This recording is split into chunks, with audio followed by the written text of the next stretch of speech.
The Substance is a tremendous film, or so I'm told. It's still on my backlog and I'm gonna get to it more than likely this year, but I'm excited to see it. Now, of course, one of the big names related to this film outside the actors is, of course, the director. And as it turns out, Marvel Studios came to her with an offer, but she turned them down.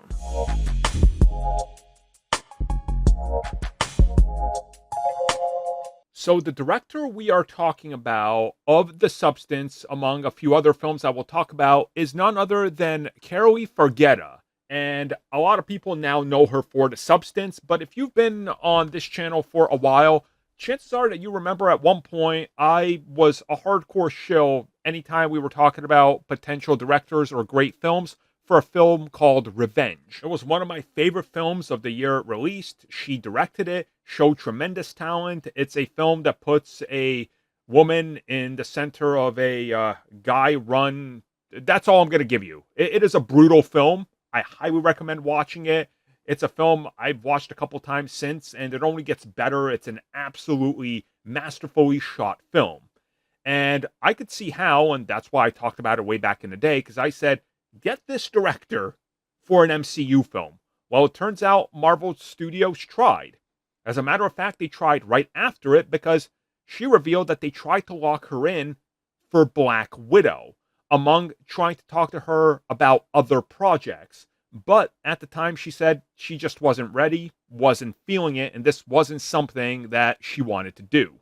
And she talked about specifically how hard and brutal Revenge was, and that she believes this is also part of the reason that they looked at her, but her Black Widow would have been a completely different beast, and that there would have been things that were different, because again, it's a seriously violent film. And she also talks about The Substance, which again, I haven't seen, but she says that's also violent and gory, and that her ideas were definitely different, and you could probably see why, and how if she was hired for Black Widow, I don't think she would have fit into the Marvel Studios machine, you know? It's a different voice, a different type of director. And Black Widow probably would have had to push some sort of R rating, which Marvel Studios was definitely against. So this is one of those interesting positions where it's an interesting what-if scenario. But ultimately, I think everybody made the right decision. Marvel with what they wanted with Black Widow, for better or for worse, and her for not taking it because her vision and style would have been heavily compromised at the time. Thank you for checking out that video, and thank you for your continued support. Feel free to like, share, subscribe, do whatever you will, and if you're so inclined and would like some additional content from us, which includes unfiltered content and bonus discussions, we do offer exclusively in our member section. We hope to see you there. So thank you for watching, and have a good one.